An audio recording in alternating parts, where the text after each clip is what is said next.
I got some red wine too, Mark. I poured an exceptionally large glass. Mine's not, but John brought me the bottle down just in case. So it can become an exceptionally large glass at any point. It's true. It evolves, much like... I don't drink red wine a lot, so, like, I can't... It's a slow drink when I drink red wine. That's fair. We ready? Hell yeah. Hello, lore heads, and welcome to The League, exploring the League of Legends lore from A to Z. My name is Rebecca. And I'm John. My name is Mark. And we're too excited, everybody! We're talking about Act 1 of Season 2 of Arcane. Arcane. God, It was weird they changed the name for the second season, but here we are. They wanted to mix things up.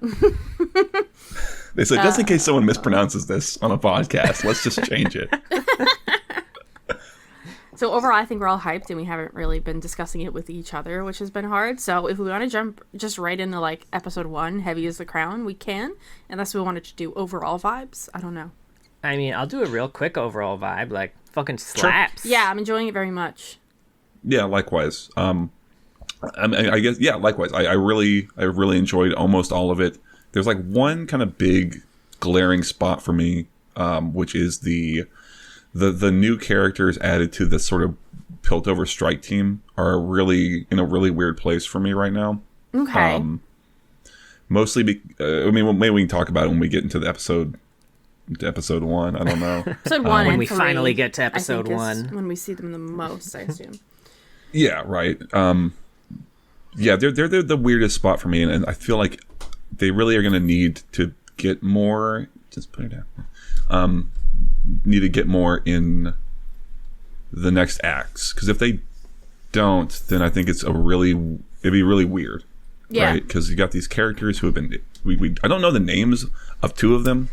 One of them has no lines of dialogue, which is like you could write them that way, but it's not done in a way that's like Natural. that's their shtick. Yeah, natural. Yeah. But they still hold this really important place within this seemingly very important team, right? It's a little weird. It I don't know.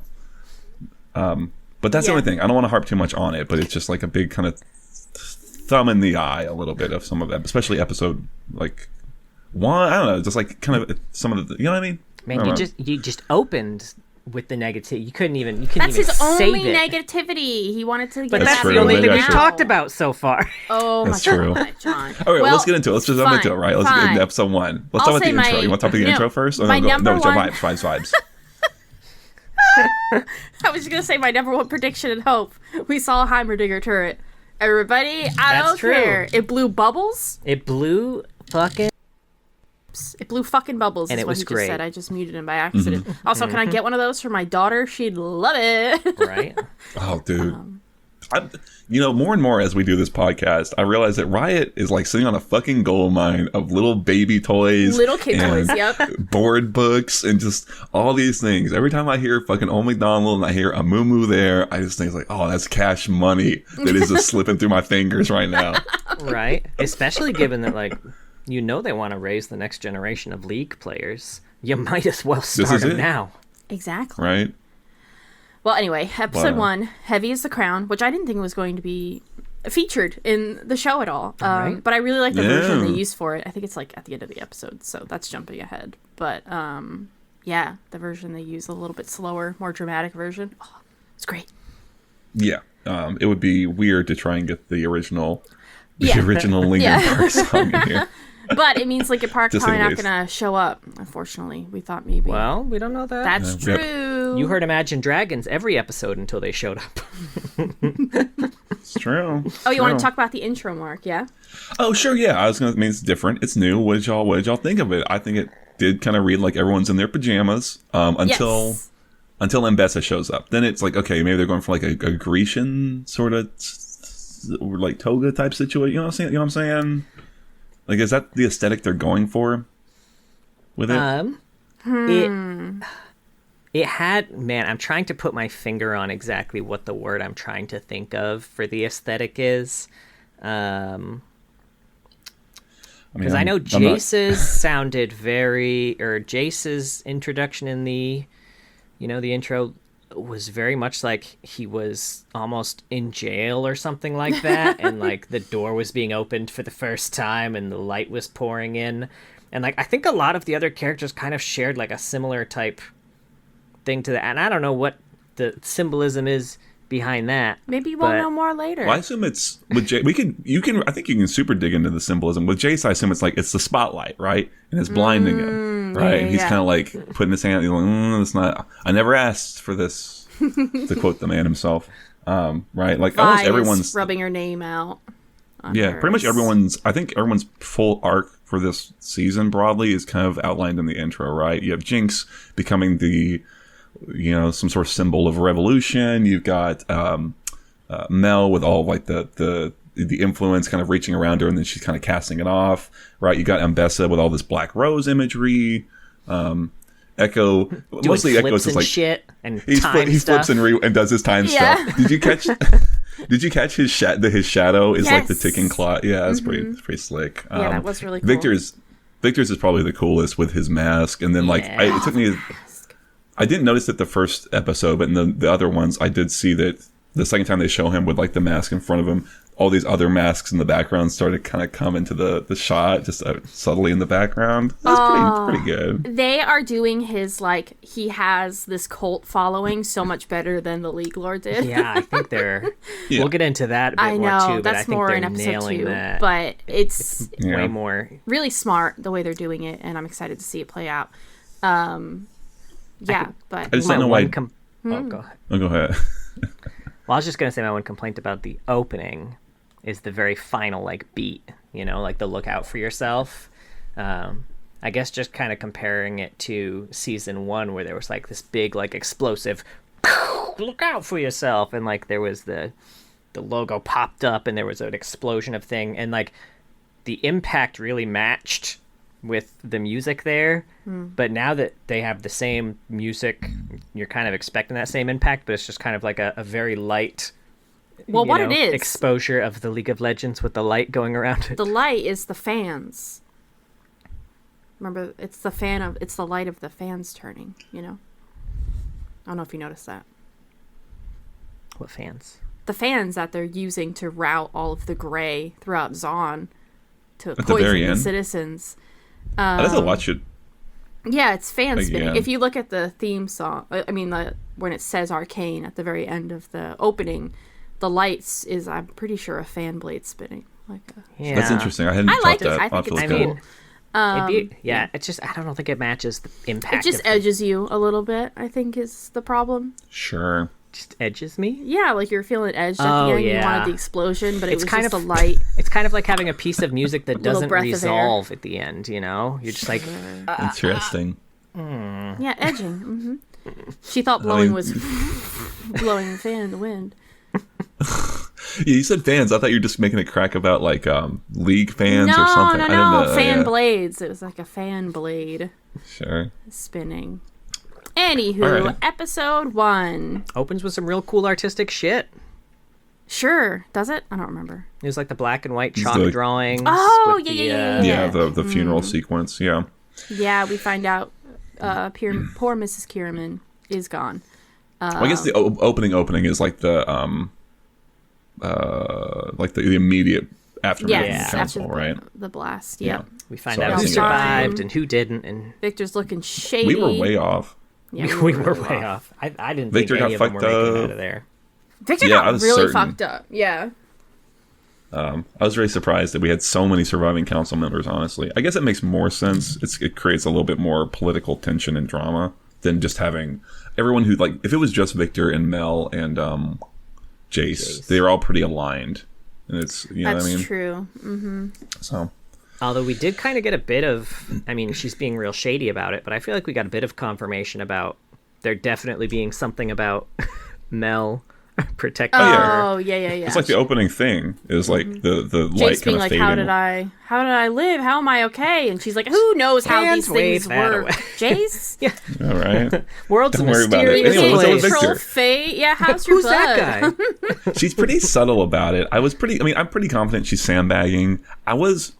Sarah had asked when we were watching, does she not know? And my first I was like, well, no, I'm pretty sure she knows. It'd be interesting if it was something that she wasn't aware of. That would be more interesting. I assume she's kind of like. I mean, I don't know if it's at all related, because I know this is kind of its own thing. But jumping ahead a little bit to those runes that Mel's mom and her bodyguard used against the Black Rose when they were attacking to kind of get them off their back for a second. Like, I wonder if she's got some protection runes in her shit that she doesn't even know about. It's possible. Potentially. Yeah, potentially. It would seem more appropriate. Like, narratively, it makes more sense that she knows about it and is just continuing to kind of obfuscate, but I don't know. Also, who thought the fucking Black Rose was gonna be in this season, dude? Fuck me, dude. The second I saw Ambessa open her hand and there was a Black Rose in the opening, I was like, fuck yeah, there's a Black Rose. Missed it. I totally missed that shit. I was just like, I was totally out of it. What's interesting about that shot in the intro, I know we're just gonna talk about the intro of this whole fucking episode. What's interesting about that shot with Ambessa is that the look on her face and the light in her eyes are the things I want to call kind of attention to in that shot, where she's holding it out because she's got a very a slippery grin. You know what I mean? She does not look serious and hardened in that shot. She looks like, yeah, she's got this bright orange light shining in her eyes. I don't know what's going on with that. You never know what's going on with the Black Rose and who might be who. You know what I mean? I mean, they're way more competent, as John pointed out. Right? Immediately, already more competent than any Black Rose we've ever And there's read a lot about. more of them, or they're all LeBlanc, and we just don't know. But I was going to say, maybe Ambessa's LeBlanc in the opening, and that's why she's got a sly grin. That's what that is what I'm kind of getting at. I didn't catch that. Yo, I will shit my pants again if one of these ends up being LeBlanc. I want some. Okay, we've now begun season 2. Someone needs to start tallying up all these receipts and start finding how many. That's true. I did say I was going to shit my pants for a lot of stuff. It's okay. I've been paying it off as the year went on, though. You've been putting in those deposits. Awful. Shit my pants. Nice. Fuck me. Yeah, but anyway. Right, episode 1. Episode 1. We don't have to talk beat by beat. Yeah. Just general. How does this one end again? This one ends with the big reveal that Jace made Hextech weapons for everyone, and they're going to take a strike force. And they're going to big go. action sequence. Yeah. It technically ends with Singed, but so do all the episodes. So yeah, that was interesting the way. That answered one of our questions. We were curious how much of this process we were going to see, and we thought we would see it all in flashbacks and not really see a lot of the progress, but we're actually seeing they're drip feeding us. Yeah. Right? Much like how he's dripping chemicals into his own blood and his own blood. He seemed to really like that part too. Yeah, he seemed very into it. Wouldn't anyway, you though? Yes. This went by really fast. Just all of it went by really quickly, but I felt like this episode really did. It's hard to keep in mind how recently everything happened. Like, Vi was in prison not that long ago, I feel like, at the beginning of this one, so... Yeah, I think I've seen some feedback around it feeling very rapidly paced, maybe too rapidly paced, and I mean, that was a little bit how I felt even in, like, the first season, was I remember thinking... I want like a 10th episode worth of content spread out across all these to give them 5 more minutes each, and just kind of give everything a little bit more room. I don't think that would hurt here. But I think another good point that I saw kind of in contrast to that was that this is not like a more traditional season of television where like we're starting kind of again and we're building our rising action back up, etc. It's like we're kind of coming at things are just continuing to accelerate. So a rapid pace might be more appropriate. And that's fair. And yeah, if there had not been such a big gap between this and season 1, maybe it wouldn't feel so jarring. Like you might have more fresh in your mind that things have only escalated, right? We're coming back down to a lull to kind of build back up again, right? Yeah. So, I think too, another one of the immediate things that we called from the trailer that I guess is just wrong is, not Marcus's daughter, just another enforcer they drew to look just like Marcus's daughter, but just slightly older. I will say, I don't know if we mentioned did we go over it when we were talking about it last? And I don't quite remember, but like, if I had thought about it for a second, it's like, yeah, that makes no sense. That would be such a massive time skip they would have had to have done. Which they could have done maybe, but Not with how things were kind of portrayed. She's got a Anyway, fun accent. sure. Well, I mean, she's the only one who gets any significant dialogue, so you gotta do something with her, right?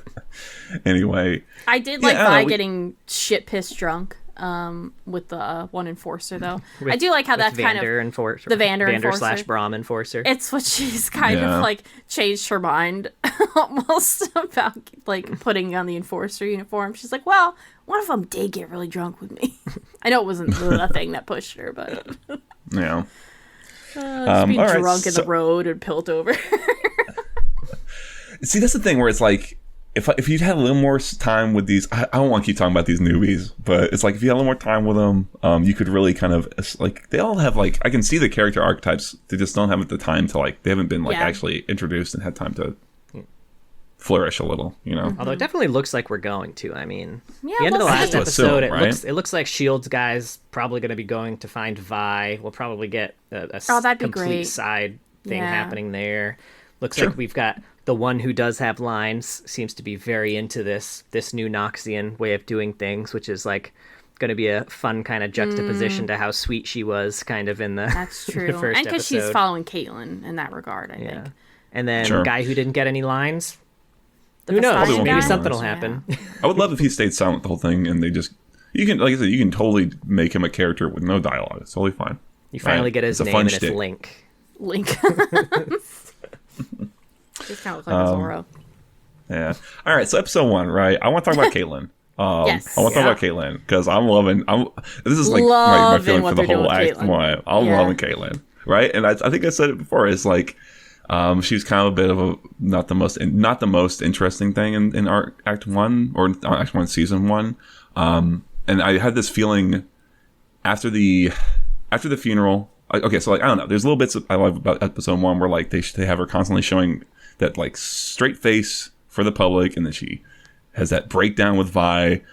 Like Vi just says hey, and Caitlyn melts into her arms. It's lovely to see. And there's a nice line from Mel about like, yeah, if you're paying attention, or if you're someone who can really read people like Mel could, you would recognize that she's really, really hurting. But puts on a brave face. And but there was the moment where she is talking with Jace in like the park, right? And I like the little sequence before they start talking where she's kind of just daydreaming about killing Jinx, which is kind of neat. And she had this moment where she's like, I think about her and her laugh and I want to tear it from her throat. But then I think about like, wouldn't that be crazy if I did that? And it's like, That'd be super illegal, right, Jace? Right? right. It's like, which is like, it would be so easy, but I won't do that. And I love that they keep knocking her down. Right. And it's like, is she going to stand back up? And the answer is seemingly, for now, no. I assume she eventually will at the end. She'll come back around to being I know. a dictator. I'm But so excited to see this Caitlyn arc because I think there's going to be a moment where she finds out that she has been a puppet for Ambessa and has been planned to be for a while. And I think she's going to be fucking pissed. And I'm really excited to see that moment. Two things about that. I'll go for it.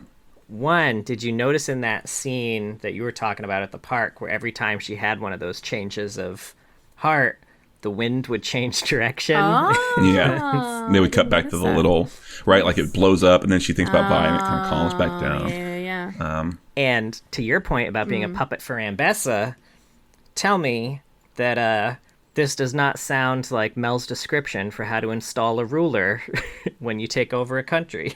She should be clever to charm her subjects, but pliable so we can mold her.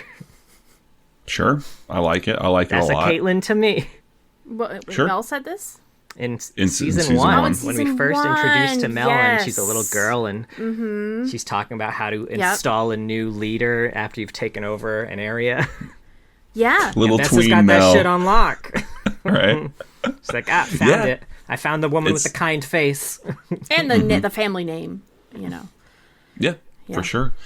But yeah, I'm really enjoying it. I really things like that. The some of the imagery in the when she's looking through like the fantasy microfilm thing, you know what I'm talking about? Where you look at the Yeah. old newspapers in a library, look at that, and it has that like dark image with these eyes like cast over her face. That in the intro where she's got her hands up and it creates this like weird crowned shadow behind her. It's like, I don't know. Are we stepping into weird like horror element? Not really. Once I found out what was going on underneath the Kiriman estate, I thought it was gonna be a demon down in there. Right. I don't know.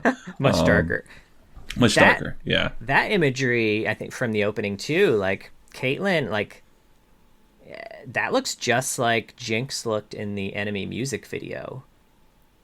With like the and in fact, I feel like she's even doing like the same pose that Jinx was doing as she was like fighting with herself between like young and adult Jinx in the Enemy music video. I don't really remember. I have to look at it.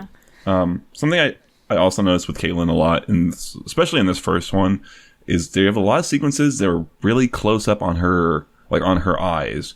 I want to say, for example, it might be after the memorial attack where she's getting the one of the newbies is doing like an inspection on her, is looking into like checking her eyesight, and has this like really harsh close up of her eyes, and they're kind of flitting around. And whenever she kind of gets into her little, but then I killed Jinx, you'll kind of get into these really like almost claustrophobic like close-ups into her face and focusing on her eyes. And this is kind of, eyes are a big thing, right? When it in Arcane, and how they look means something, and so it's just kind of very it's interesting. I'm loving it, and I think I'm liking it too, because I was not sure how they were going to get Vi into the Enforcer state, but I think Caitlyn as sort of the catalyst for it feels like it feels appropriate, like it makes sense that Vi probably would, like, obviously does not want to, but seeing that Caitlyn is not necessarily handling it the best, it's like it's a very strong incentive for her to be there more for her than anything else, and it's I don't know, it bridges that gap for Vi, I feel like. Yeah. Correct? I think there's a couple things there that help me accept it a little bit more. I know that Caitlyn had also mentioned when she was talking to Jace that, like, Vi thinks that those gauntlets are going to fix everything if you can just fix them for her. And I mean, that is kind of seems like one of the things that happen when you join the Enforcers. Like, yeah, you're going to get those sweet gauntlets back and finally get a chance to fix everything that you wanted to fix before. Sure. Also, did anyone get huge Singed vibes from Caitlyn? Like, I feel like when she said, like, she can't be allowed to escape again, it gave me like real big, like, the mutation must survive. Yeah, very specific wording. And I mean, she's using all that green gas, which I straight up did think was singed for a minute. Right? Likewise. Oh god, when we get to 2, we can talk about that shit. Oh my god. Yeah.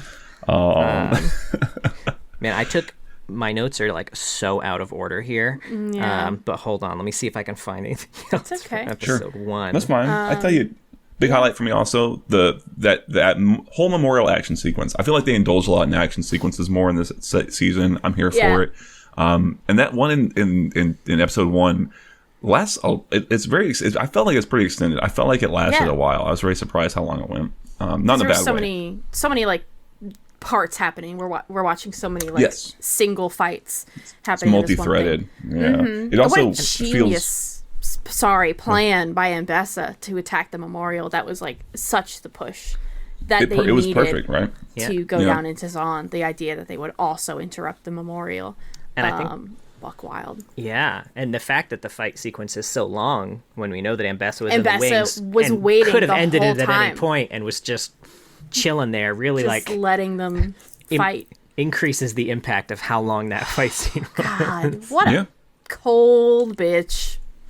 No, I like it. I mean, it feels very. The whole fight feels very desperate too. I think it's really nice because you've had that line from Caitlyn earlier in the episode of like, again, she's still playing her like. When she's talking with Jace, she's still playing her like, I can fix this. There's a way through. Hextech, will keep us alive, but it won't save us. And then they're doing that fight sequence, and it's like, you need that. You need the Hextech, right? Mm-hmm. Because just taking down one of the I don't know what you call them, the chem tank. Yeah, the chem tech like juggernaut there at the end. Juggernaut things, right? One. Yeah. Like just her and Vi being able to take down one of the smaller ones, very difficult, right? And the brutality of some of what's going on with it, like I love that hulking Juggernaut, like picking the guy up and just fucking flinging him. Like, Right. Get the fuck, you know, it's like, ugh. This sort of like almost dispassionate, like, oh, you just got squished, right?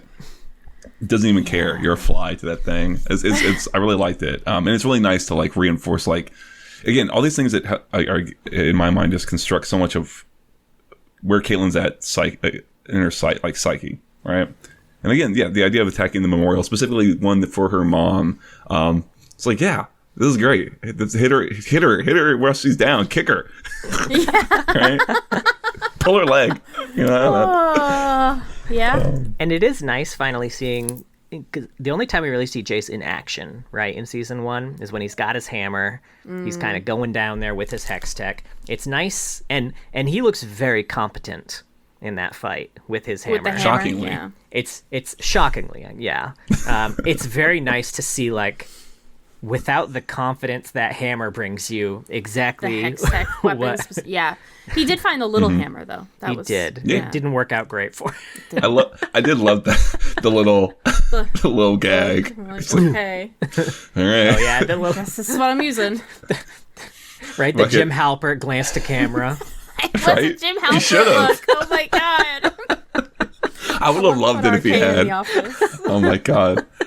And again, right, and that's it's I think that's exactly what it is. I'm trying to kind of talk around, which is like, well, here's your practical weaponry, and it kind of pales in comparison. Also, I love a double chainsaw. What can I say? I'm a Right? simple man. Yeah. I see 2 chainsaws. I get a little excited. Seriously, this got fucked up in that fight. I was like thinking realistically, the idea of you're fighting someone with a double chainsaw and your back is to them and you feel them cut your shirt and cut your back. The panic, like, you don't know how serious that would Right? is. Because the second you feel blood, you're like, oh, I'm dead. Even if it's the most, like, the tiniest scratch Super. ever. Oh, poor There's not a lot. Jason. There's not a lot of room between. At least I don't know about y'all, but my spine and my skin. There's not a little bit of space there. I don't There's know not about the that much rest of y'all. space. Mine's a little squishy. I'm sitting, though. The back It's pretty fat close to really- the surface. you know. I don't know. I was shocked. I was actually shocked that he was not like in an infirmary. That he was in fact crafting hex tech weaponry with the best of them, with a big old bandage on his giant back wound. Yeah. Yeah. I was very shocked about that. It's those And then, blacksmith yeah. muscles, you know. That's They true. just Sure. they We protect gotta the use them, spine. they're- Very little people, few people know that. Hey man, he does not skip back day, and maybe that's it. I would love it if he was like, well, I don't skip on my incline rows. That's what saved me, or whatever, you know, some exercise. And then yeah, the moment Victor went into that fucking void cocoon, I was like, well, I don't know what the fuck's gonna happen with this guy. We're entirely off the map. I'm so excited to see where they're going with this hex core and the wild rune idea. Yeah. Seeing Victor as a wild rune mage, like, so cool. And comparing it to the person who saved Jace as the true rune mage and what they're supposed to be, I guess. Oh, what a comparison. I Yeah. really had to go back, by the way, and rewatch that scene of Jace being saved originally, just to like, because when they hit the corruption in, like, you know, down in the depths, like there's weird time shit going on there, it seems like, for sure. And I really had to double check, like, it's not Victor or Jace that goes back and saves himself, right? Yeah, right. Exactly. I had the same thought. Same exact thought. I don't think it is. Like, it didn't. We only get to see the hand, right? The Yeah. hands didn't look like either of them, and I feel Okay. like the artists are pretty good, but Case solved. I agree. I had that same thought too. It's like, the hands are different. It's I had to it's not rewatch it though, because Yeah. just Well, it's- Makes sense. But it's certainly intentional, right? Like they absolutely want you to kind of have those echoes in your mind present, They do look especially in that sequence. similar, like, sometimes, like, I Yeah, don't know, where Victor ends up anyway. yeah. Compared to that mage. I did see a theory, by the way. I don't know if we're jumping into episode 2. Sure. Yeah, we can kind of. That's the one that ends with Victor healing the Shimmer guy, yeah. right? I did Yeah. see a theory that someone is wondering if Victor's hallucinating that and he's corrupting them in some way, in a worse way. I don't think that's true. That might be What an cool. interesting idea. I don't know. He is I kinda hallucinating to a point, because I don't necessarily think Sky is with him. I think whatever is corrupting him is making him hallucinate that. Influencing in him, some way. yeah. Influencing him. Or like yes. taking. I don't think Sky is with them, but I definitely wouldn't put it past whatever the Arcane is to take the form of Sky, since that is a form that it has That's true. consumed. It's consumed it, so now it can. Yeah. And it knows an easy way to control Victor. That's fair. Sure. Yeah, for sure. I guess if we're closing out episode 1, I had 2 questions that I was left with that have not been answered. They've not been answered. The first one was, did Jace notice Victor's limbs? I guess like when he rushed him to the hex core, maybe things were like too chaotic for him to really take stock of it. I think he did notice, because I think he so. mentions them. Yeah, I saw a reaction to them at the very least. Okay, Yes. maybe I Yes. missed it, or maybe I read it as just reaction to him being grievously wounded. It was it was a weird reaction, and then it like zoomed on the leg, which I assumed was him like noticing. Yeah. I'll take a look at it. My read on it was that he just saw that Victor was mortally wounded, perhaps, and was freaked out about that. And the other one was that there are some council discussions that happened earlier in the episode. I guess actually all of them, now that I think about it, where Jace is not present. But as far as I'm aware, he's still a council member, because it comes up later that he is a council member. Yeah, but, they're just like doing it without him. Which I'm open to, right? It's kind of we're Wild Wild West at this point, right? Like, this is not standard Mel's operating missing. procedure, right? Although Yeah, I right. am surprised actually that Mel let it slide, because Jace, I feel like Is on her- especially in yeah. these meetings, she really could have used another vote on her Another side vote. on some of these. Yeah, Yeah. a single line of dialogue like Jace's. We can't reach him. He's sleeping. He's locked himself away with Victor, and we can't get him. So who gives? Yeah. His vote doesn't count, right? It's fine. It's just, or if he had resigned, right? Anything. I think it's like I said. It was just weird that it was so necessary for things to happen based on like votes, and then later on it's mentioned that he's still an acting council member. I don't know. Not that big a deal. Episode 2. I fucking loved episode 2 from I think start to finish. I will say, I liked 1. 2 was where I felt like I don't know. I really felt this episode. I don't know what it was. Yeah, I think for me it was a lot of seeing Jinx, and seeing who she's kind of become is so gut-wrenching and perfect. I don't know, and seeing her still try to connect with people in some way really breaks my heart. Sure. Yeah, I think some of that's just the Ella Purnell is the name of the voice actor. Yeah. Yes, she's So good. Elevated Fallout. was a word I saw thrown about for this performance, and I would totally agree. Like, as much as I enjoyed Jinx and her work in the season 1, I think here, especially now that she's got a lot of these more quieter moments as Jinx proper. Especially it's got that whole little monologue at the start, which I loved. I love the reincorporation of the Silco opening from like episode 3 and all that imagery. Good. But it's like, damn, she just nails it so hard, and you feel it. So like, I felt genuine. I don't know, not remorse. I felt sad. That's the word I'm looking for. I just felt really fucking bad for her. All right, in that Dennis opening. Reynolds. Feeling. What are the? What was that feeling? What's that feeling? Sadness. Right. I'm trying to My think life's of just like so a good. more thesaurus word. Thesaurus word. Thesaurus word. Yes, $10 it word. was sad. Well put, Mark. It was sad. I don't know. I just liked it. I liked the imagery of like him, like her trying to clutch onto him as he's sinking away. She kept like having second thoughts about letting him go. Like, you really feel her thinking about how like, this is the last time I'm ever gonna see this person, and having to still look for just a little bit longer. Oh, devastating. Mm-hmm. Is that the word you were looking for, Mark? Devastating. Ooh, that's a perfect word. Devastating. Yeah, that's a great word. You're welcome. That's a Harvard word right there. Nah, and even in that I monologue, did go to Harvard. what can I say? I visited on an open house once. And I think even in that monologue, I actually kind of liked it. Did a tiny little bit of world building that it kind of established that once Vander had been removed, whatever's happening in Zon now was similar to what was happening then, and it was just pure fucking chaos. Right, and it helps make more sense that why she would have clung to Silco through those years, right? Oh, that's so true. And then watching him like take control of it again, like putting it in a place that wasn't great, but had some sort of structure. there was a structure. Yeah. Sure. And then we get to that opening, that song, and I was singing a song when y'all hopped onto the call, and it was this song. This song has been stuck in my fucking brain. Sucker by... I want to look it up right now. Who's this Jonas by, Brothers. Oh, they have a song called Sucker. Marcus King, Sucker. I heard this song, and it's, like I said, it's been just in my brain. I've been listening to it on repeat. I love it so much. I actually love this. Goes again.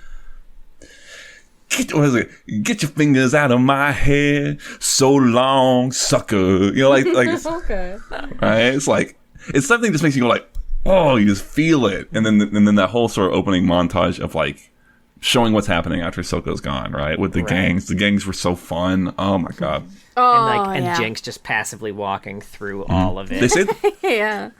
They say the F word in this song. Yeah. He said the F word? They crank it up a notch, right? Take a bit of that fuck. Fuck.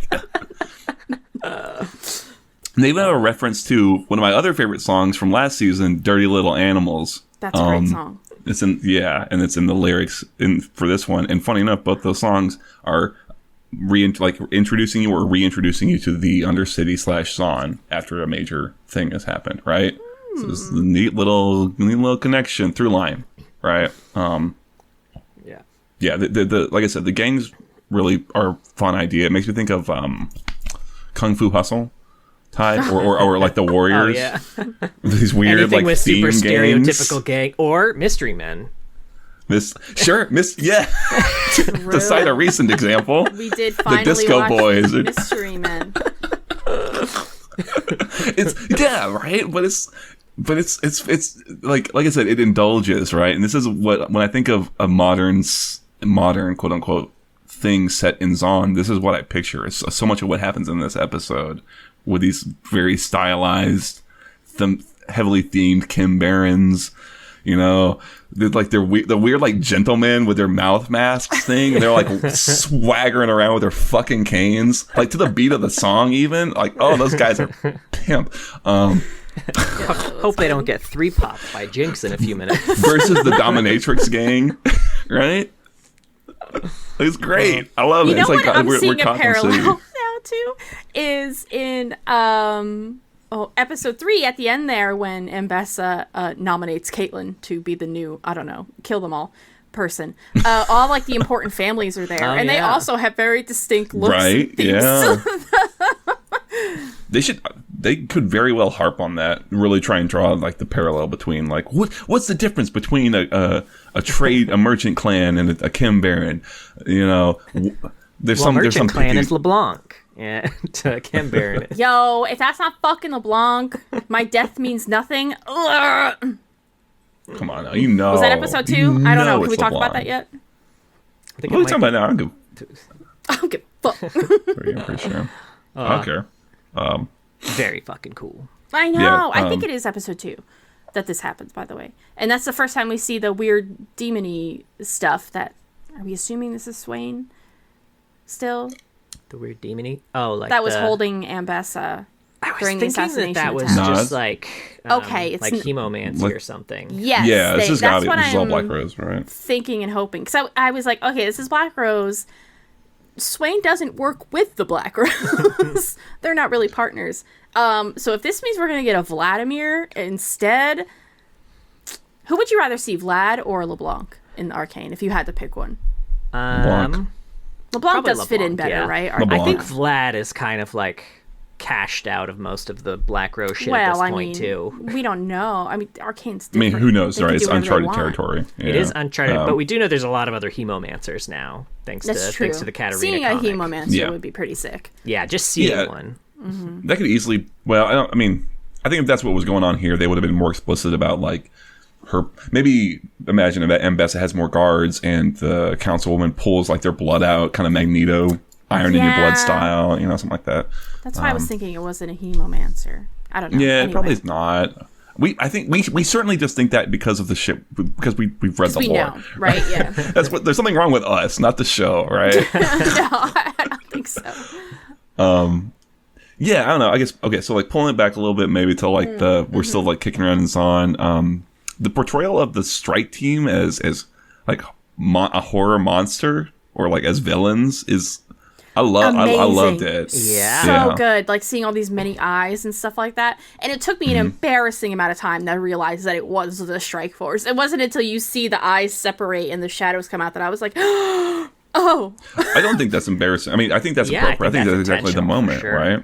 Because the first time it's only 3 eyes and it's portrayed absolutely like the way they draw out on the smoke. It is given form like a monster, and I remember thinking like, "What the fuck is this?" Like you said, is this singed? Is this new? Yeah, right. I thought Urgot for that split second of like maybe Urgot, and then I thought Warwick. Maybe Warwick got it. Got all the pieces slapped together. He was walking around now. Yeah. But even the whole sequence where Jinx is like in the arcade, kind of around them, it's all treated. Like they're the horror monster. They're all faceless. They've got that persistent sort of breath, like mask breathing. They don't say anything really. And Jinx is the one hiding and trying to like stay away. Like it's. And she knows that Vi is one of them, which is so upsetting that she recognizes her sister in it. And I love how. Sorry, honey. Did you want to talk? No. Okay. Good. No, it's gone. Oh. Well, no. Then I'll say, no. okay. I remember now. Well, this is embarrassing for you. Anyway, I didn't know who to side with when they're looking for Jinx. We're from Jinx's point of view. She's hiding. She's scared. And I'm like, I don't want them to find her. I don't want her to hurt them. So it was like, oh, what a moment. Not a lot of shows could do that to you where you're like, I just don't want you to hurt anybody anymore. Stop hurting each other. Yeah, I love all of you. You just want to end. Yeah. And it's definitely the Strike Force, like they don't just like look like the villains here. Like they are very much using the gray. They are the villains through here. the You're streets right. of Zaw, which just will kill you. Like I think it's the darkest thing Caitlyn does in these first 3 episodes, and especially considering it's tough to choose. It is. There's a lot of darkness in Caitlyn in these first 3 episodes. Yeah, she does. I mean, I think this one's pretty egregious. Like this one is so egregious because, like, obviously, very intentionally, this was kind of her mother's legacy, right? Yes, and it was intended to be perverted. something. Yeah, right. Is like a boon or whatever you want to say to the Zonites. And it being, like you said, perverted. That's, again, perfect word. And if we talk what about, a grimy like, word. Right? If, like, we can... I think there's enough justification through the episode, through episode 1, that I could see Vi joining a Strike Force to go down and get Jinx, even if it means joining the Enforcers. I am very surprised that she agreed to the gray. Yeah. Yeah. I would like, this is again, it's like, this is maybe another instance where it's like, the conversation needs to happen here probably. Yeah, I agree. Because she does say, like, when Jinx brings it up, rightfully, she's like, it was to clear out the streets and nobody got hurt. Totally valid reason, and that's great. But yeah, it's such a dark and horrible thing to do to your people. And it felt a little too far for Vi. Again, maybe if you did establish harder or more strongly that this people isn't gonna just hurt anyone. left, scattered. Yeah, it's not like immediate, like, oh, I guess that's it. It's sort of like, okay, well, I guess. But then again, like, imagine you run some business, right? And it's like, oh, well, there's gray here. And the cops just all smoke bomb your area and just to get you to leave. Yeah. Like, you could have just told me to leave, you fucker. I guess they couldn't because they're the cop. But yeah. But it's another great parallel between season 1 and season 2 Caitlyn, where like Caitlyn's talking to Echo season 1, and Echo wants to use Hextech to fight against Silco, and she's like, that's not going to help things. It'll only increase the cycle of violence, and it'll never stop. And here she is, season 2, maybe. It's a lesson I'm confident she's going to learn, and I'm so excited to see her learn it. You know what I saw raised up, which I don't know if they would take her this far, but they make a really clear point in these episodes that Echo is really trying to hide where this tree is. When they even bring in refugees, they have them blindfolded, right? Caitlyn knows where this is, right? So I don't know what's going to happen as a result of that, but she got her weird dictator jacket put on her. I know. And fucking all bets are off, right? I think if she would do that, a redemption arc would be almost impossible, if not impossible. I do agree. Right. I like that being her even having that thought would be a wake-up call for her, in a way. I think it would make more sense for Caitlyn. Yeah, that she realizes that she's near hurting that tree, or maybe someone had found out about the tree and was going to hurt that area with all these children just hiding.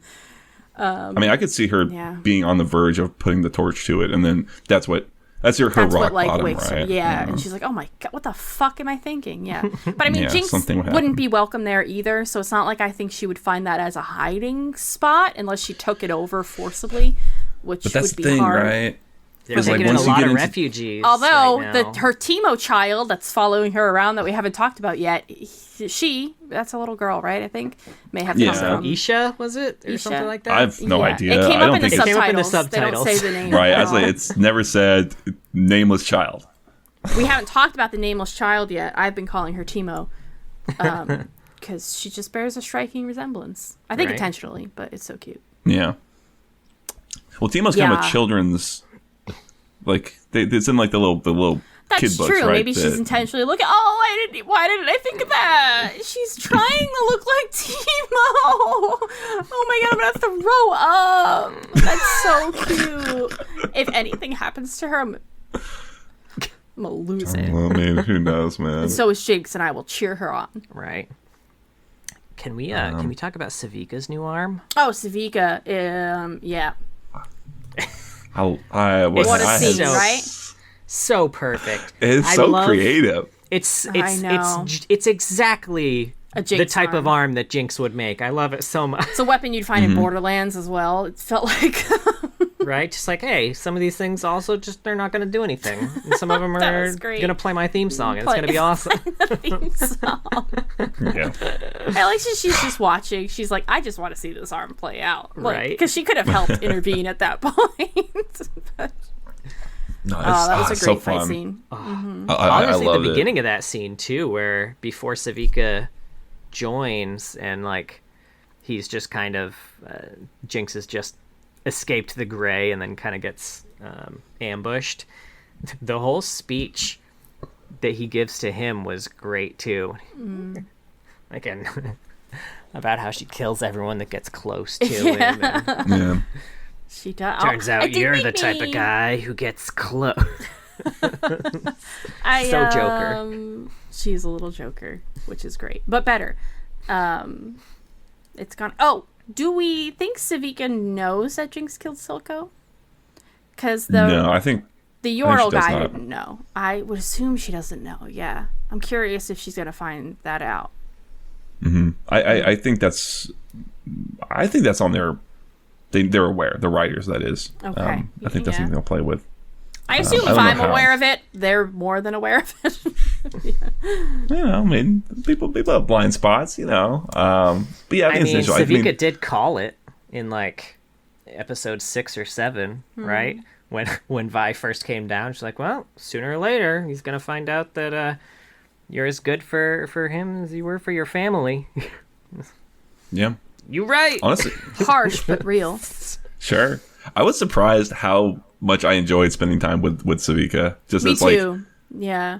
I enjoyed her more in rewatch too, on the when we just did the rewatch. Me too. But especially here is just really fun. I don't know. She felt nice and a little vulnerable, you know, when she's trying to kind of fix her arm, and the fact that she got that shit ripped off at the end of last season, and she busted her ass trying to make it, and to watch the whole process, and that she's like adopted Vander's code too, you know, like, no, we're not going to give up any of our own, so take it off the table. Even of Jinx of all people too, right? Like someone who she constantly butted heads with.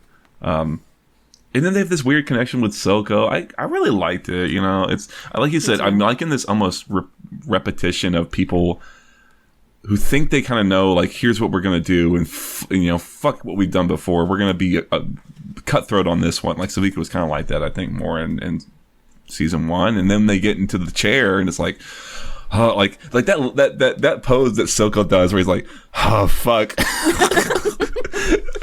That's what it's like to be responsible for all the lanes and so on. It's like, oh, we got a lot of orphans. I did not realize the orphan situation. There's so many of them. We're running out Where of do they orphan keep coming seeds for the shimmer. I guess we'd better spin up another factory. All these orphans have no work. Right. That's real. So, yeah.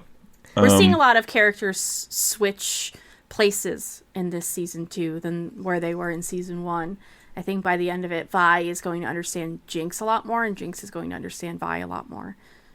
Because they're kind of switching roles here. Like, Vi's just been beaten down, and now Jinx is being lifted up in order to help her people. Whereas that's what Vander always did with Vi, you know? I'm interested. I'm desperate to see where Vi's emo depression takes her. Right. I really think she's just going to hide out in the depths of Zod, and I'm so excited for that. I mean, you know, I want to pull from like teasers and trailers and things, but we've seen her all gothed out, you know? Yep. It's like... I'm excited. She's just like in boxing rings, like making money. Like, this looks great. Who's gonna find her? How are they gonna drag her out of that? You know who's gonna find her is Warwick. She's gonna keep her fists. Oh, Warwick, huh? Yeah, I don't think know. Warwick's gonna find her. She's gonna realize it's Vander, and that will be what brings her back. I don't know. That would be gut wrenching. Yeah, I don't know. I want her to have a conversation with Jinx before this is all over, but we'll get to that. Sure. Yeah. God, you'd have to. Right. A not fighty one. Not a fighty one. Not a fighty one. Yeah. So this is the episode that Victor... I was going to say, I want to talk about Victor. The lab. Yes. Let's talk about Victor a little bit. I think on initial What's watch... going on with Jesus? On initial watch, I think him leaving the lab seemed really abrupt. It did. To me. On rewatch, it did happen... So he started by saying, like, you know, what the fuck, Jace? Yeah. Like, I told you to do one thing, destroy it, and you made me it. In me. The fuck, man. Or on me. And then the second thing he did was go over to Jace's table and see blueprints for all of the Hextech weapons he had made for the other enforcers. And, like, that was the moment where he was like... All right, well, I guess our paths diverged more than we thought. And he didn't, like, say that was why, but, like, he did say, like, all right, I'm out right after looking at those blueprints. Yeah. Yeah. Yeah, it's I agree. I had the exact same feelings in terms of felt abrupt at first, and then rewatch it felt, you know, he's so past the point of, you know, like his first line is like, I was supposed to die. Yeah. Then he just is out and out. It's like it's killed Sky. You know, it's just like there's this sort of crushing, I don't know, like just like despondence with him, where he's so far gone from he can't even feel sad or anything about it at this point because it's so beyond whatever it should have been. You know what I mean? I'm curious too if his feelings are in general going to be different. I don't know if they're going to implement that part of lore, because kind of in the lore is that he doesn't have a ton of feelings anymore, right? And I think they were hinting at that a bit, because you mentioned one point his voice changed, but like on rewatch, his voice is different that entire scene. His voice He's got is that very metallic strange. voice going on the entire time. Yeah. Certainly. Yeah. Yeah.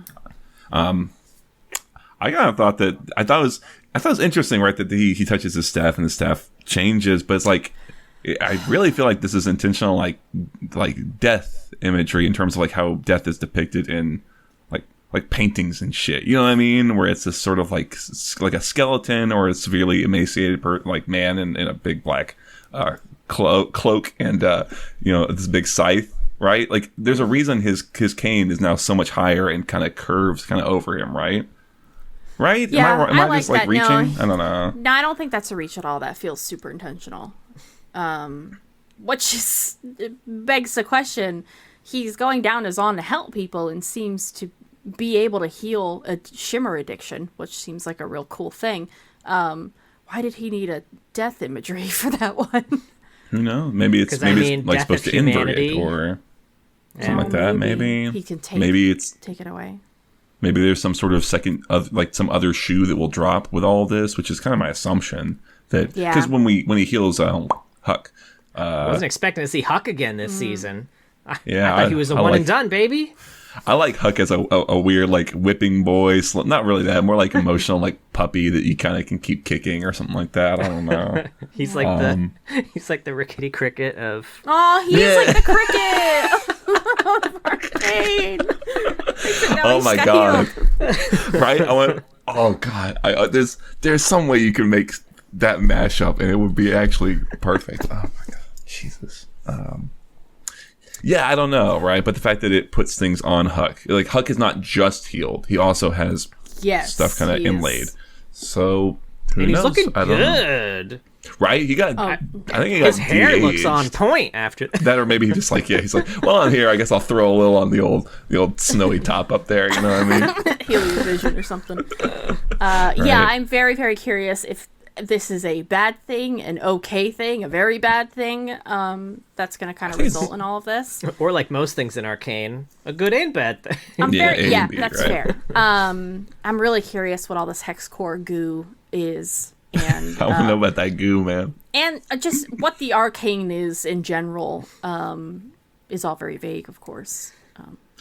Yeah, they really like almost anthropomorphize it in this, which I thought was a really interesting way of approaching it. Where Jace is having his little conversation with Echo, right? And it's like, it's an interesting way to kind of depict it. Yeah, pass me the book or whatever. Yeah. The tome. Pass me the tome. Pass me the tome. You wouldn't say book. Like some plebeian. Echo's like, you mean the book? The only other thing about Victor was I thought it was a really neat line. Neat. I assume this is what they're intending when Jace is like, oh, you must be cold, right? And Victor's like, not cold. That's not the word. And it's got this like shot on his cocoon or whatever. It's like almost like a, I don't know, sort of voidy, missing-y type empty feeling instead. It's not purple anymore, though. I don't know if this is going to be the void anymore. Like it has void influence, it seems like, still with its weird structure, but definitely like they're pulling away from the purple. Boo! No, but like, maybe the purple's OP. Maybe the thing is like the hex tech itself, not void influence. That's true. It was only when they added the shimmer to it and the shimmer and Victor's blood, which had shimmer. I assume that was that it became, the weird voidy shit that we see now. And in the corruption in season 3, like I assume, I could be wrong about this, but I very much assume that that's because of the scene from season 2 when Jace and Victor were like questioning Marcus about the ledgers in the in the thing, and Victor coughs blood down into the tunnel. Yeah, I saw. Again, I've been looking at like reactions and stuff, and someone had pointed that out. So I just didn't not miss that. What the fuck? I wouldn't have picked it up because Heimer, when he notices the corruption too, like it's on the floor. Yeah, I know what you're meaning. Mark. It's like exactly where it would have fallen. Yeah, man. Imagine if he had just like had a hanky or some shit, right? Like a little in-flight bag. What type of proper man are you? Man, I think Victor was going to be so responsible for all of this everything that goes wrong. I mean, he was coughing blood. It's not his fault, man. Yeah, that's fair. He shouldn't have been born in Zaun. I don't. Yeah, that's true. If he was smarter, he'd been born in Piltover. Yeah. Although I don't know what he was doing there in particular. That seems like a Jace thing. Even he was literally at the start of that like, Jace, this is a waste of our time. What are we doing here? Like, it's a good question. What are you specifically doing here? Because you're not a council person. You are just like the scientist working on this shit. Do you want to sit down also? Like, right? Want some orange slices or something, man? Could you imagine your friend is just hacking up blood all around you all the time, and you're just like, walk it off, buddy. Let's go. We got a lot of stairs to climb. Like, yeah, watch me step all over this sheriff. Check this shit. You good? I don't have much else for 2. The only thing I want to call out is the little music box that plays over the singed stinger oh my at the god end. Yes, and then he has the locket still. Oh. It's like I feel like they're setting up too much for right? how much they have. If I'm not going to get an Oriana, stop showing me the fucking locket, or whoever his daughter's going to be. I don't know. Yeah, right. I do. That's a good point. We've only got 6 episodes. We'll see. It could be a quick thing, Okay. but yeah, that's all been very fun. What if Oriana shows up, but then goes somewhere else? All right, and we follow her. That's the next season of. I don't think so. I think it's going to be Ambessa that we're following. Yeah, I agree. Especially with all this Black Rose setup Yeah, shit. Like, it's going to be Noxus, Black Rose, Noxus. Swain. I think they're desperate for a way to make the Black Rose cool again after how much they fucked up with them in the lore. They're doing a decent job. I think they've succeeded. You want to jump into that? Like, what, you got anything more for 2? You want to hop into 3 through that? Yeah. I mean, it's cool as fuck. It's been cool, that whole scene. right? It's cool. Yeah. And like with Inara too, that shit was cool as hell. Like I still don't even know what happened to her. Is she dead now? Oh, Laura, you mean? Oh yeah, Laura, Laura. not Amara. How do you forget Although Laura? Amara too, I guess. Both I both said, of yeah, you that's always confused me. names. Yeah, No. Laura was. Is that so? Okay, was she in the Black Rose? Was that her whole thing? Alora? No, I don't think Alora No, she was killed by the Black Rose. Okay. Yeah. killed or abducted, or maybe I just think LeBlanc. she was killed. I think killed. And then some weird red shit took Mel. What do we think? Anybody have theories on what that was or where she's going? Where's she going? I could not tell. I could not say. I mean, certainly, like this is all like the bit with Amara Yeah. betrayed. The names are like they barely mention names. They get like I Amara gets named a few know. times. Like that reads super like just her line, right? Like my death means nothing. Her voice is kind of changing. Doesn't she say something as like there's like many of us or something like that, or we are a legion? Does she say something like that? I don't remember. We are It sounds like the- something they would I say. know. Maybe it's Yeah. just that my death means nothing, but it does read super as though right. And Amara is probably not a Black Rose agent. Probably some LeBlanc clone type switcheroo type situation, right? That's my read on it. I hope so. I actually, when we meet Mel, I wouldn't be surprised to find Amara there. Like, wherever they took Mel, just like... Oh, I don't know. We'll see. I That hope would they be recruit interesting. Mel. I was gonna say, I thought you were gonna say the next time we meet Mel, she's gonna be LeBlanc. LeBlanc, right? She's gonna Maybe. be. Maybe We're she gonna be in just a comes council back, meeting, and Mel's gonna come in, and she's gonna be not Mel anymore, right? but Like they won't know. exactly, yeah. And then Jace is gonna like put his head in her lap. He'll notice. And LeBlanc's like, Yeah. whoa, he'll notice. No, I said he'll notice.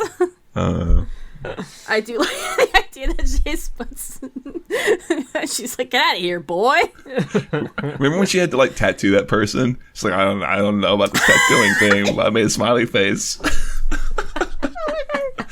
It's like I don't know. I guess I'll She play just, with like, his hair or something. Pats his head really roughly or something. There. Okay, Are you done, Full little comedy. bitch? Full comedy. I would love it. Yeah, I don't know. You could look also for like in terms of Mel stuff. Mordekaiser's a big thing with the Black Rose, and she did get taken to some sort of realm, but a ghost realm, perhaps. Probably not. But I'll just throw it out there. Oh, Ghost that'd be realm. cool though. It's gonna be something Yeah, cool probably- from Noxus, please, Right. please. Yeah. And when they were like, God, I forget her name. The cat Vestaya. Ooh, I don't think I don't even remember Les. ever being mentioned. Less, but maybe it was. Mal talk, yeah, less. I know who you're talking about though. Yeah, when they were having that whole scene in the theater house, they were putting on a production of the coronation of the Crown Guard about Jarvan. I didn't Yes. notice that until you pointed it out. Yeah. Even in episode, God, is it 1? They have the little, like they've got like the banners up on the light posts of like, oh, come to Piltover Broadway and see, because they got it's like the picture of J4 or whatever, Yeah. which I thought was gonna be an Easter egg, but the fact that they're actually doing the stage production is neat. Yeah, and it was Yeah. at a Exciting, Medarda yeah. theater too. 'Cause they had the Medarda emblem outside the theater. Oh, really? I Massive didn't catch that emblem, bit. That makes sense, right? That's where Mel does some of her shady dealings, right? She's able to do her little. I was liking that whole scene. I hope that we get more of Mel kind of doing almost like a noir type, investigating what's going on and trying to uncover her mom's shenanigans. Yeah, thing. I really loving her in this. Yeah. I'm so scared for her though, because I mean, that's true. She did just get I don't think abducted. That's a she's real shame. gonna make Real it shame. out of this. Yeah. And just everything she's I doing for forgot her about mom. And I that. feel like it makes sense for Ambessa to lose Mel too. I feel like just to push her even further. But I don't know. Maybe like not Wild. even to push her further, because I think she doesn't need any pushing, That's but that true. might be the thing to destabilize her enough that other people have a chance against her. Yeah. Sure. Because I feel like they need a little bit of help here. She seems a little too far ahead of them right now. She's very far ahead of them. Like we thought that Mel was really good at the manipulation thing, but Abessa really walked in here and was like, That was "Hold my great, fucking beer." Though, honestly, they did a great job at it. Because, I mean, like, she has to be, right? She has to be 10 times better than Mel. To have lived in Noxus this whole time. Yeah, instead of and to Piltover. have been the one to teach Mel what she knows. And, they did a really great job with that. Yeah, we do find out Mbessa here is the one who made the Chem Barons attack the memorial. It was such a quick shot, and I really liked it. I was shocked, honestly. I didn't see that coming. Oh, really? I I suspected just because of Mel. When Mel was like, They must "Man, have how had did an they get in outsider. here? They must have had someone There's from the a- there's- inside and just stare." There's a hard cut They to like literally, Mbessa. Yeah. like, tell me. But it's okay. But there's a lot of specifics there that they don't. So I mean, it was a very like WandaVision reveal there. I've only seen that once. I don't know. I'm Very sorry. Agatha all along type. Okay. Yeah. Well, I've seen neither, so.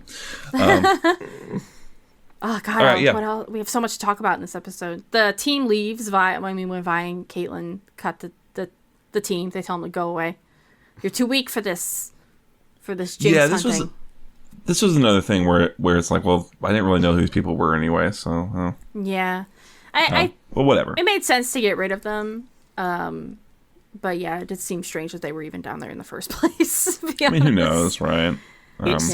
It seemed strange. To your point, like if they were gonna be there in the first place, it does seem strange to get rid of them at that point. Like, Yeah. because they knew that they were going down there specifically to hunt Jinx. Just to cut them loose right before they get to Jinx seemed like a weird call. Like, don't bring them then. Yeah. If you know you don't want them. Yeah, they do seem to try to establish that with Abby, is that Maddie? her name? Maddie, yeah, so somewhere in the zone. With like they have a lot of shots of Maddie reacting to those dolls that kind of come down when they find the bookkeeper fella. That's true. And Vi kind of realizes like, And so oh, her, no, like, they're metal- not ready for this. Again, it's like Oh, she's. I think that's probably the first time where they're aware that like, oh, we came here as a surprise, and clearly they know Yeah. she's on She to is us. not Fuck. surprised. yeah, but yeah, it's like why are they picked for this special team if they're I don't know so Yeah. I think easily they would have made the difference in that fight. Maybe if it weren't a Assuredly. 2v3, they would have won that one. Probably would have It's been just 2v3, 2v2.5, right? And a Yeah, quarter. Timo's there. Yeah. We should. We want to talk about the Vi Jinx fight, or I'm trying to remember, or we get into Well, the. so first of all, not Jinx, Vi and Caitlyn make out a little Oh bit. yeah, which is they fun. didn't Yes, save yeah, that yeah, shit yeah, for yeah. later in the Yeah. season. We They get make out a that little bit kiss. there. Act 1, baby. Yeah. I mean, they break up immediately. We get so- kiss Yeah. followed immediately by, Caitlyn Betrayal. beating the shit out of her a little bit. I mean, yeah. But yeah, the whole Jinx Vi fight is so. This whole situation is devastating that Jinx has set up for herself. She made her own funeral, and even set off fireworks for when she died. Like that's how it was all supposed to go down. And like that kind of realization for me of like realizing that she came down here to die. Fuck, that hurt. I think that's just so devastating. And that she wanted Piltover to know that she existed. How she had set this up. I'm glad she didn't die, but it would have been a great funeral, Jinx. She did a good job. I will say I had not thought about that as an interpretation at all. I'm but sorry. Am I wrong? No, I like I it. hope you're not, because I think it's beautiful, really. Because I remember this feeling when the thing happens, where all the things happen up on top side of like, oh wow, it just keeps getting worse. What's going to happen after this? And it's like, oh, it doesn't seem It's like just it actually. color. It's Yeah. just color. And I remember feeling like, what's going on here? Why is this like? I know they showed the one kid with a respirator. Like, okay, yeah, he got a little fucked up from the gray. It sucks. But this is not like some devastating like chemical attack. But I think what you described is so much more poetic, and I really I I did not get a chance to rewatch episode 3. I really want to rewatch that whole sequence with that lens. Yeah, because even like the final thing, when Vi could have finished her out there, it's like they're on like basically an altar. Yeah, like... they're on an altar, and Jinx giving up and saying it was supposed to be you. I'm glad it's you doing this. She gets so mad when she realizes Isha's there, because I don't think she knew for a while, and she didn't want her to get hurt. And what sealed it for me was when she yelled, "This wasn't how it was supposed to go." And she's so devastated that it didn't go the way she wanted it to. I also felt like watching Jinx and Vi fight, compared to Caitlyn and Savika especially, they're trying to kill each other.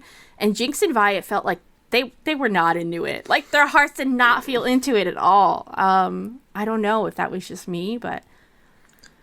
It's hard because it's a very overwhelming sequence because it's interspersing with...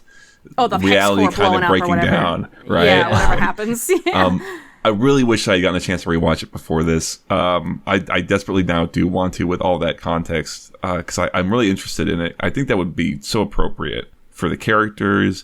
I remember having that feeling of whenever it would cut between Vi and Jinx and Kate and Savika, that the Kate and Savika fight felt so much more brutal.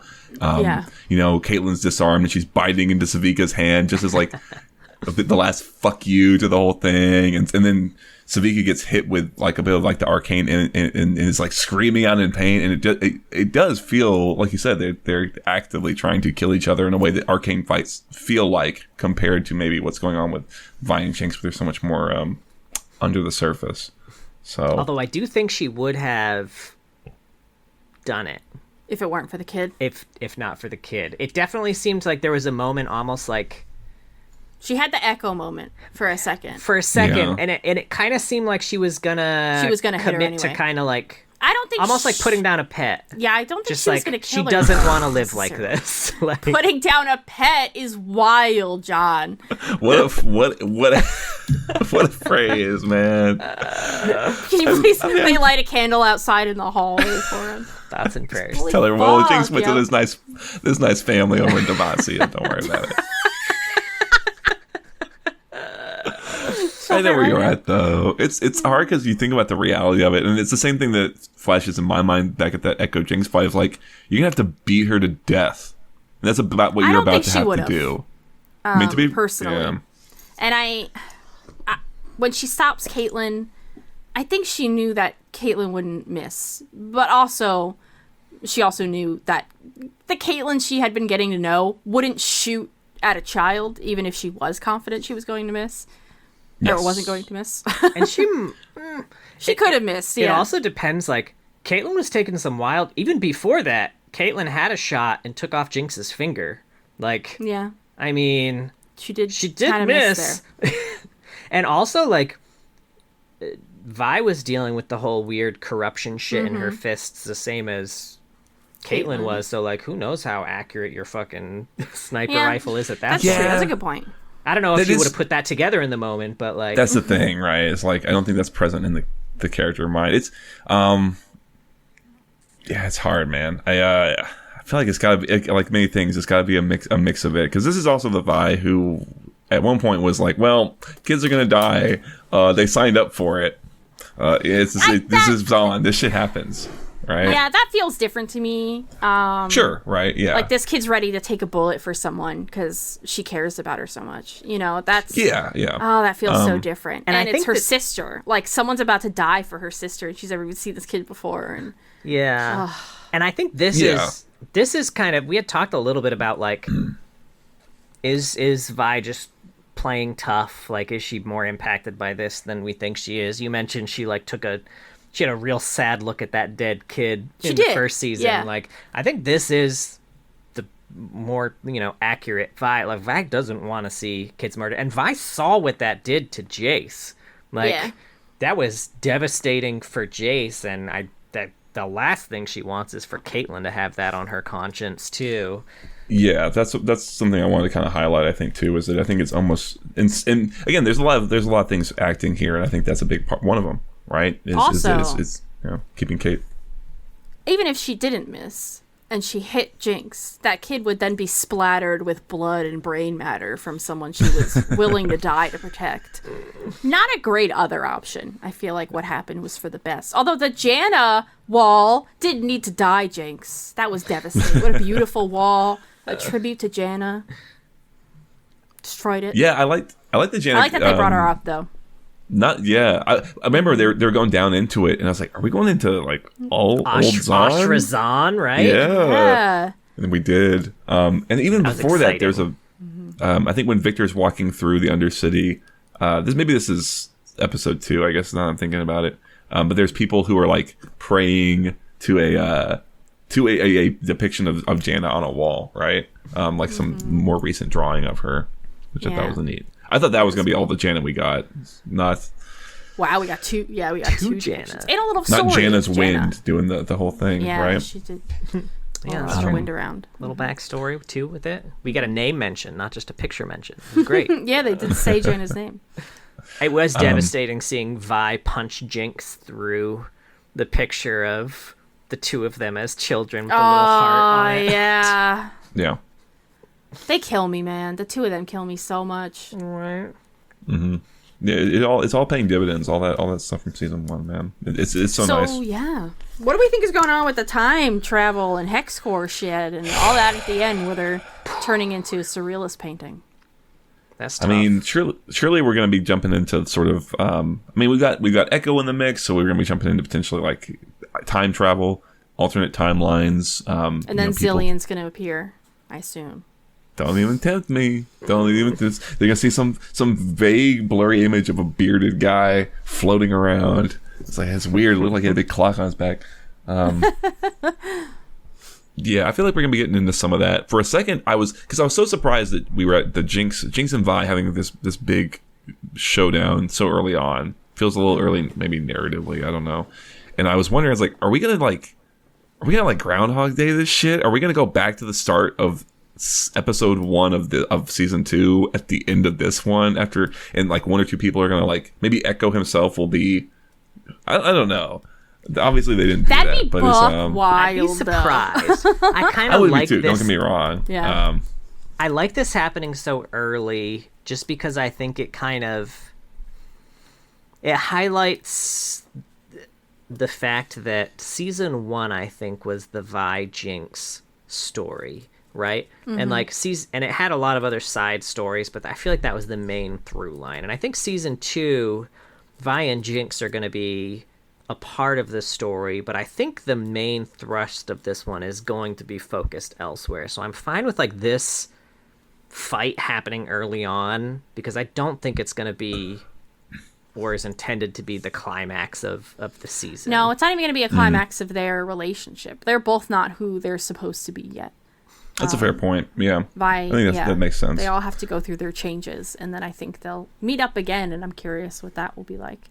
Because I do want Vi to get to a point where she doesn't necessarily want Jinx dead. And I'm very curious where Jinx is going to end up. I'm very curious how they're going to end this show in a way that's satisfying, because they can't kill a lot of their bad guys and stuff like that, or even put them in prison. Yeah, although I do believe Zahn will be its free nation, and that'll be a big part of it. And Echo will be a leader down there, probably. I think one thing that I think definitely has to happen, and I think they're setting it up already in Act 1, is like end of Act 3, the Hex Gates are gone. It shrinks the world too much. I think in like the ability to travel anywhere in the blink of an eye, I think makes this massive world of Runeterra probably too small for what they want to do with it, if that makes sense. And I think they're setting up the corruption of the Hex Gates to basically shut them off by the end of it before they move to another region. Yeah, I'm open to that. I think that tracks, honestly, as you kind of mentioned it. I hadn't thought about it in that way. But I like that. That makes me think just of Echo and Jay starting to like really get into it, about Echo being like, well, if something explodes, you gotta blow it up down here, you fucking dick. Yeah. I know it's safe. It's so far away. Like, ventilation shafts everywhere, Jace. You're a scientist. Come on. This is literally my living room. There's my fucking couch.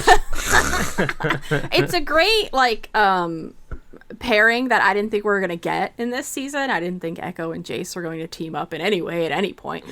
So even just having them meet was great. I am really hoping that Echo knows exactly who he is and that Jace has no memory at all of Echo as the little boy who's swinging the fuck out of him. And then led Vi and Powder and everybody to his lab to blow it up. Whoops. I mean, I plumb forgot about it in their little interactions here in season 2.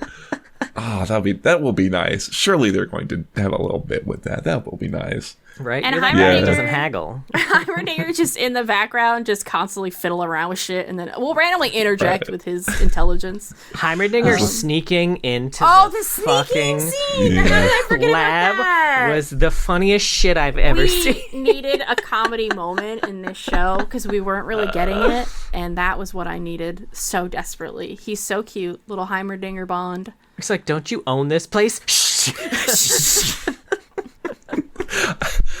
We're sneaking in. And then he gets caught, and he doesn't even there's no consequences. Obviously, it's Jace. Posh, they know like each you other. haven't done it. Yeah, that was I like that line. Come on, like you haven't fucking done it at least once. Oh man, That was really cute. I'm excited to see. Oh god, it was so Sorry. Mark's light turned off. My light is kind of finicky. I'm sorry. It's his Arcane. Yeah, it's the Arcane. Right? Oh fuck! You're Jace. Like I better touch this shit. Oh. Oops. Yeah, I'm so excited to see more Heimerdinger this season because we're definitely going to, and I'm so here for it. In Heimerdinger proper, I feel like we saw a lot of Heimerdinger season 1. He's more but his silly self. He was this like one. Counselor Heimerdinger. I'm excited to see Heimerdinger. Oh, Getting loose with it. Heimer. 6 Mike's Hard Lemonades deep Heimerdinger, right? that's when he becomes Dinger Donger. He starts walking around. Come on, you know he's got to do the swag. His original walking animation. I'd love just one little nugget of that. Would be great. Like Please. maybe that's how he dances or something. Oh man. Was the mask that he was wearing on the sneak in, was that a reference to anything? I noticed he had it in his hair. It was a firelight Isn't it a mask. firelight Oh, mask? you're right. That's totally fancy what one. yeah, you're totally right. I'm just dumb. It looked like a homemade firelight mask, to be fair. It did. looked like he Right. built one because he Paper wanted to mache. fit in. Aw, I just want to fit in. Pretty good. Oh, it's great. Any other thoughts, hopes, and dreams? I'm trying to think if I have anything. Man, I'm so excited to see where... Everything. Do we think that the official Warwick reveal is going to be end of Act 2 or Sometime start in of Act Act 3? 2? Not a lot of Warwick time, man. I hope it's. I'm gonna guess. I hope it's Act 2. I don't think it's going to be start, Yeah, Act though. 2. And maybe halfway or end Yeah, of Act 2. episode 5. It's yeah. Ooh. Oh, 5 even. So not even like the cliffhanger In the middle. I shit. like that. Okay. In the middle Smack dab there. in the middle. I mean, crap, man. You introduce him at the end. It's like you got 3 episodes of Warwick. After all that build up, it was the first teaser they put out was him hanging there. It's like, come on, man. I need Warwick. I need more Wick. You know what I I need mean? more. Oh, ayo. Yeah. I don't know. I'm very interested in what's gonna happen with where Mel's at. If Clone Mel comes back, could be fun. If she's just missing, that could be kind of interesting. Although I like Mel a lot. It's kind of a shame to think that she'll just be off in the ghost zone. So, Yeah, I think she's gonna... Yeah, I don't think we've seen the last of real Mel. yeah, I think so. And then I think my big wonder and slash, this is probably my biggest concern is what they might do with time travel, because there's a line that really sticks out to me from I think one of the trailers where Echo's like, sometimes to make a great leap you gotta leave it forward, you gotta leave a few things behind. It's like, well, I mean, if he was doing some sort of rewind situation, maybe he's talking to someone about like, well, when I do this rewind and change the timeline, this will never happen, we'll never meet, etc. We'll never have this conversation. So time travel is just like a really big easy way to fuck things up. It's kind of my concern. I know. I'm not. I was getting a little nervous for that at the end here when we're seeing all this time stuff distorted, because Echo's time travel is one of the only ones I don't mind very much in things because it's so right? limited. Mm-hmm. Yeah. Yeah. And he bears the consequences of his actions in each reiteration. Yeah, and he's still aging even though others aren't, and even though it's only 12 seconds, right? Yeah. It And it's adds so up. tightly built into, like, specific to the character and what's going on with him. Duh, Echo is so fucking... his Echo's lore is so cool. good. Oh, I can't wait. So to see well more written. Echo, too. He's been great. He's really the only, like... He's doing his best here. I think everybody else is fucking up a lot, and Echo's got the most stable head on his shoulders in this show. We talk a lot about people being good and bad, but, like, man, Echo really Echo's is... just so good. Yeah. So, I don't know. I'm trying to think of what else it might be going on. Oh, just random stuff. The thing that the Ambessa's sort of main bodyguard uses to break the magic. I thought that, to me, might be like a nod toward Kanik Rickern. I thought that the runes and the coloring of it looked similar to the item. It does look like that, yeah. That's kind of my thought. Like, it's a little nod, like a little anti-magic thing with Jig. I was gonna say, I was trying to figure out. I'm not familiar enough with that item. I don't think I've ever built it in my life. But I was just like, from my frame of reference that I did have, it looked like one of the runes on Riven's sword. It could also be that there's a sword up on the wall that I was looking at real hard in Bessa's room to see if it was a runic blade. I don't think it is, but it's a big sword that looks kind of like it. Which would be weird, right? Because we know that shit came from LeBlanc specifically, so it's probably. Well, okay. So that's something we haven't talked about. Is that Amara? Amara says specifically that Ambessa has stolen something. Right? Oh, right. Okay. That's I don't know what. I'm just throwing it out we there. don't know what. Sorry about the lines. It's fucked up. Interesting. But yeah, What so do you think it's that not is? just some sort of like, they're out for blood, and they make mention of, like, because I wish I had all the dialogue that Amara says in front of me, because she kind of makes a lot of hint as to, like, Ambessa could have left things alone almost, but like this does she say, like, did she use the word feud? I wish I had written it down. Something like that. I don't know. It gives this big hint, like, at least I think, hint that Ambessa's done stuff that is not just purely defensive. She's done something to transgress, right? I don't know. Yeah. Which I feel like definitely tracks with what we know of her as a character, as opposed to what she's told Mel. Yeah, I mean, she told Mel that her brother crossed some guy, right? And that's what happened. But it seems now like Ambessa stole something, and now they're willing to kill her family to get it back. What could she have stolen? What if she stole Rel? And Mel curious. becomes Rel's adopted mother or something. Mel and Some, like, tangled right. situation. Mel and Mel, that's mostly just The from the clue names. was right there the whole so time. What if she stole Mel? I don't know. We did get to see the picture of her brother. I didn't look at it closely enough to see if it looked familiar. If anyone in that picture looked familiar. Didn't from what I saw, but I didn't like stop the. I didn't stop the video. Yeah, me neither. I was watching Arcane. I don't think I stopped it. The more you stop it, the longer it takes to continue it. Yeah, that's just science. Right. But yeah, I thought that was something I had almost missed, but I thought that was kind of important for contextualizing what's going on. And I don't know. True. Do you think? Never. All right, when they say in season 1 that Kino is gone, do you think he just got taken? Is Mel gonna find Kino? Ooh, man, you got all these tantalizing ideas. It's like, yeah, let's do that. That would be cool. That would be cool.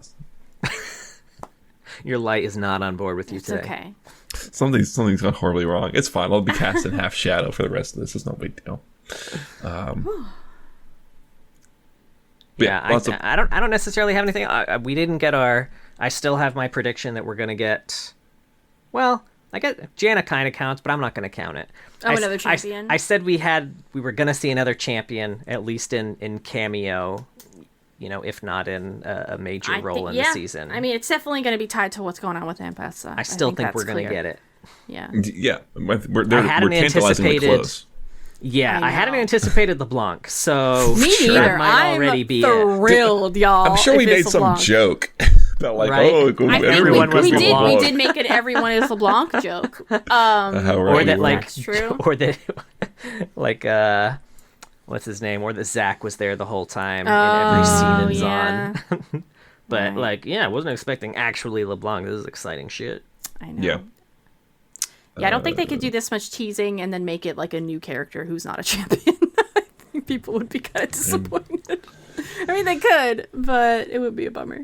Yeah. You know what, too? I'm very curious how much of the Ambessa novel we're getting is going to fill in some of these gaps. That's a good Maybe good point. something about what she stole. Maybe. I forgot about the Ambessa That novel. would be really interesting. That's coming out February? I think so. I'm curious. I think so. I think it's early 2025. Are we going to get a LeBlanc reference in 2 of the 3 League novels that are out? I want her to be in every. Maybe she's. God, I want her to be in every novel. That would be Right? great. Maybe she was Soraka in the Ruination novel and wanted to actually kick off the whole Ruination. Sure. Maybe. You mean again? You Yeah, could, February always 18th. could be. Oof, it's going to be 400 pages. This is a book, y'all. It's a Nice, book. nice. I'm excited. Yeah, that'd be fun. You know what? I was like, I feel like maybe I was less excited about an Ambessa novel, just because, like,